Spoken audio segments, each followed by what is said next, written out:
Hi, welcome to the White Guy Show. I'm Marty. This is Cracker, and today we're going to review the film Daredevil, starring.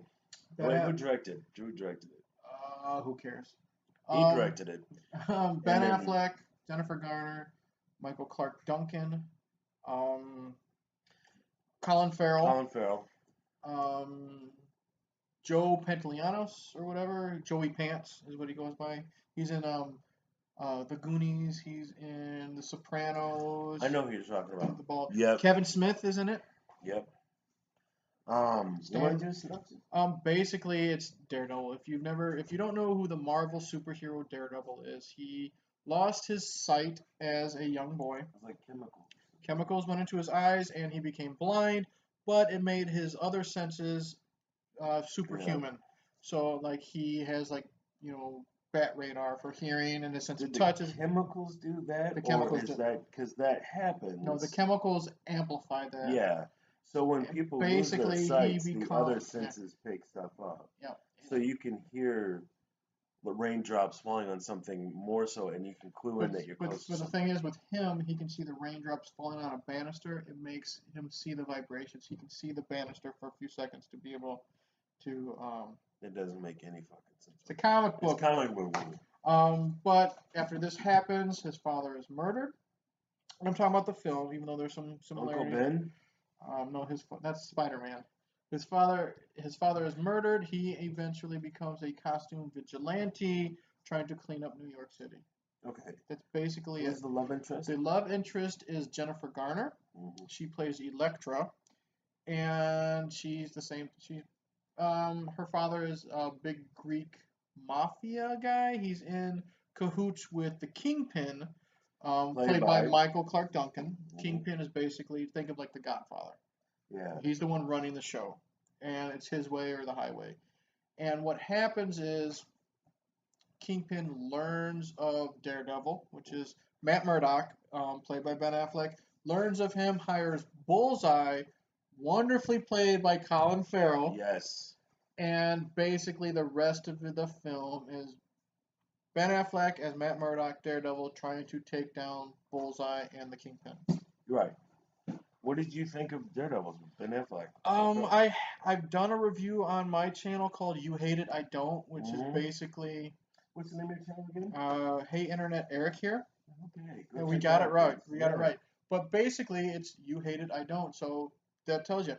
Everyone else hates it except for me. Not well received. Not at all. A lot of criticism of Affleck playing Daredevil. And I don't remember being like, oh, Affleck's horrible as much as the character. But overall, but I don't read the comics. I enjoy the film. Mm-hmm. No matter what its faults are. I enjoy the film for what it is. I have fun with the film. Mm-hmm. When you're going into a comic book film, you want to have fun. It doesn't always have to be dark and gothic like Tim Burton's Batman or Chris Nolan's Batman. Chris Nolan's Batman. It doesn't always have to be serious and gritty. Right. There are some dark elements to this film, but overall, I have fun. The action is great, and Colin fucking Farrell just rules this film. Yeah. What do you think overall? That I recall is kind of meh. Meh. But I don't. You're not a comic guy, though, are you? Not a comic book guy in the least. I don't know. You know who Peoples are. You know who Peoples are, but you don't know. I wouldn't have known Daredevil until they were making the film. They're like, Daredevil movie's coming out, and I'm like, who? What now? They're like, what does he have? I think this came out in like 2001. Yes, very early 2000s. I remember liking Colin Farrell. We'll talk about actor-wise. Ben Affleck was fine. He was fine being the blind lawyer because Matt Murdock becomes a blind lawyer. He was fine with his performances. He did have a good chemistry with Jennifer Garner as Elektra. You could tell he really cared about her. You could see, like I said, they had a good chemistry. I really liked, for the most part, I liked Jennifer Garner's performance. Mm-hmm. She wasn't just there to look pretty because she's gorgeous. But she wasn't there just to look pretty. You could tell she was a tough chick. Yeah. Michael Clark Duncan, man, you don't want to fuck with that dude. Right. He's scary looking. Not just that he's physically imposing. Yeah. But he's got a presence about him. He's got an intimidating presence about him. He's got that deep voice. He's a unique looking man. Mm-hmm. If you put it this way, he should have been Steel instead of Shaquille O'Neal. Yes. Then those gangbangers would be terrifying. Yeah. Or be terrified of him. So, but as little as he is in this film, you can believe that he's got his fingers in everything. He's the one, dance puppets dance. He's the one doing all this stuff. The film looked fine. The film looked great. Colin Farrell is Yes. the reason to watch this film. Bullseye in the comic and in this film, he's basically a sharpshooter. He's a hired assassin. He can hit you with anything from however far away you are.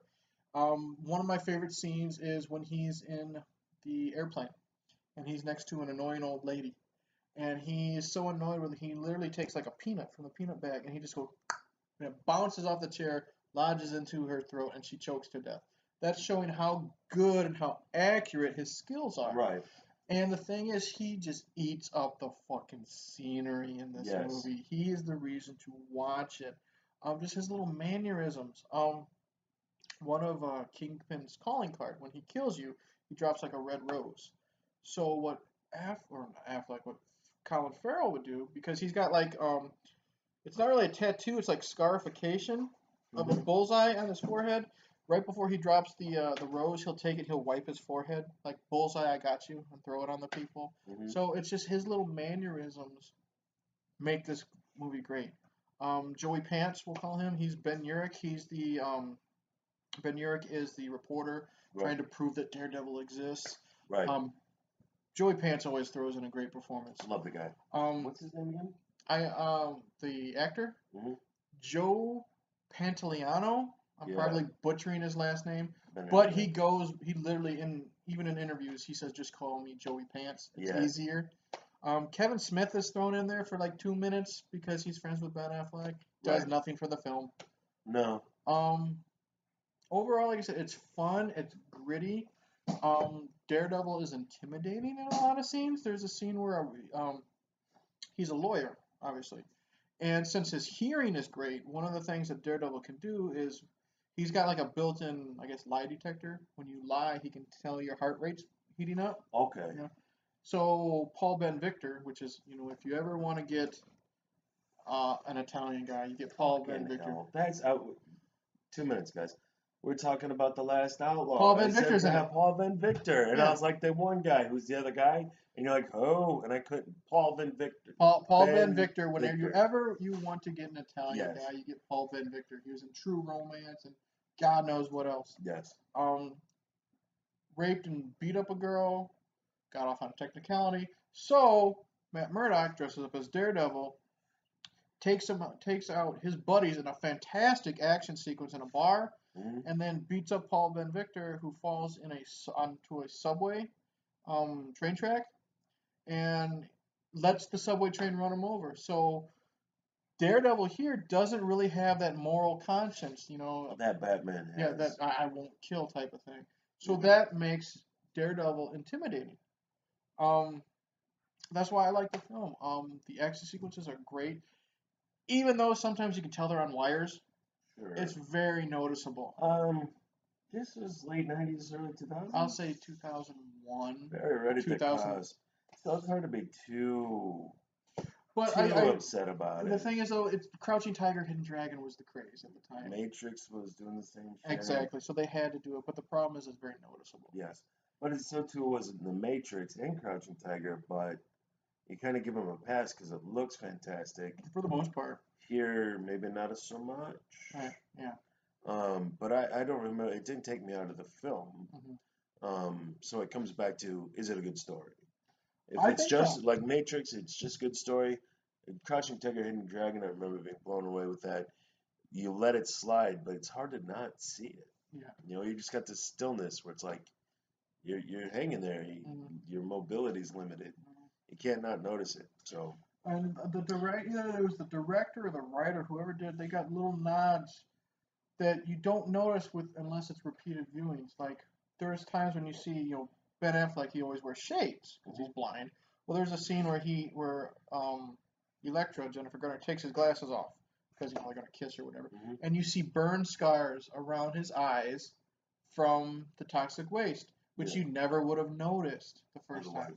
One of my favorite scenes it's not really a scene, but it's the opening credits. The opening credits are it's black, and then you see little dots that look like Braille, and then you see them form into the windows of skyscrapers, and then they go into the actors and actresses' names.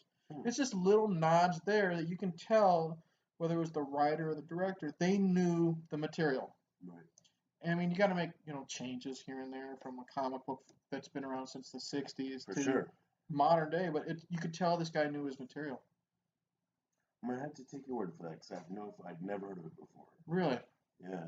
Overall, and we're going back to The Last Outlaw. David Keith is actually in Daredevil. David Keith, the white guy, not Keith David, the black guy, plays Matt Murdock's father. There you go.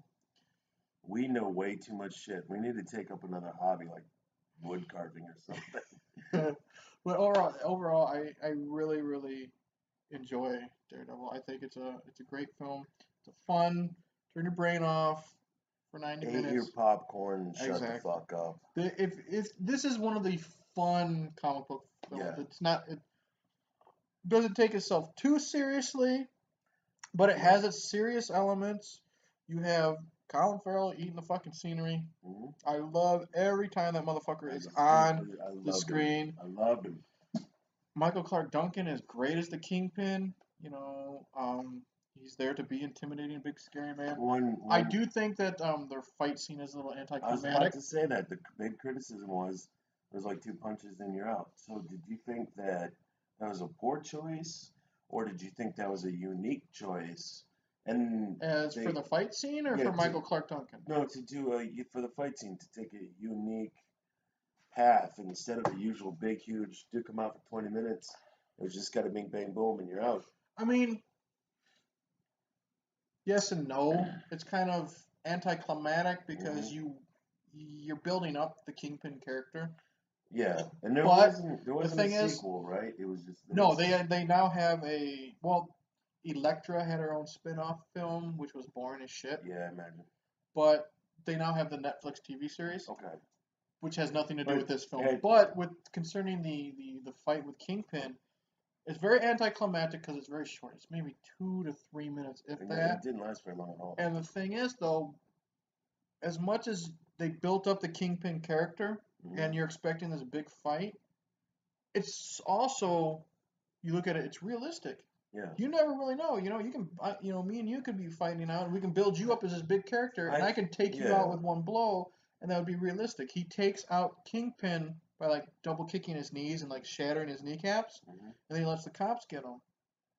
But if you think about it, in a comic book film, that is also looked at as a realistic fight. Yes. And I would think that's setting up the sequel. Mm-hmm. So if he kills Kingpin, no sequel. Right. If he just takes Kingpin out, because now Kingpin Daredevil is like himself doesn't have a lot of just Daredevil villains. Right. He borrows a lot from Spider-Man, and he borrows a lot from like the Fantastic Four. But this is an opportunity to bring Kingpin back for part 2, and then they do, or there's like they go off on side stories, and then in the third one, that's when the big fight goes down. And it wasn't that well received as a film, so there was no 2 and no 3. And the thing is, it's funny, it's ironic now because Ben Affleck's fucking Batman right now. Yeah. And which is He's fine. He's running out of shit, and he hasn't been. Yeah, but the thing is, after people panned and shit on Daredevil, he says, "I'll never be a superhero again." And now he's Batman. And how is that going for him? I liked Batman versus Superman for the most part. You and the other guy. Yeah, me and the other guy.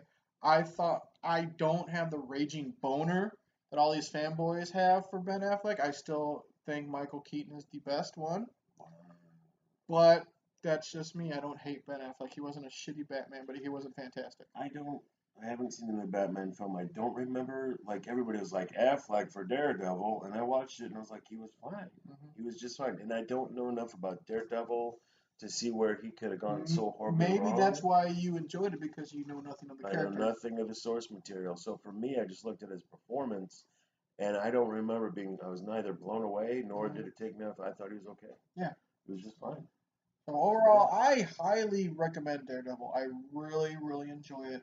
If you can get past the wires and stuff like that, You don't see the wires, but you can fucking tell they're on wires. You can tell they're on wires. It's way too unrealistic. If you can get past that and just sit there and just watch Colin Farrell tear shit up, like I said, great action sequences. I like the way a lot of it's shot. The little things you can pick up on repeated viewings that you might not have seen before.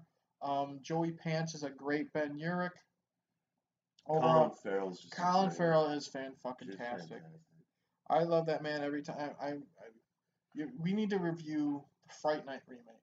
Okay. He plays Anton was in there, and Farrell once again eats up the fucking scenery. Mm-hmm. But here, Daredevil, I highly recommend. You tolerated it. I was okay with it. I remember being okay with it. Yeah, highly recommend Daredevil. All right. So that's it here for the Whitey the White Guy Show. I'm Whitey. This is Cracker. Thank you for watching. Hope you sat through it. And like, subscribe, tell your friend. And good journey. Good journey.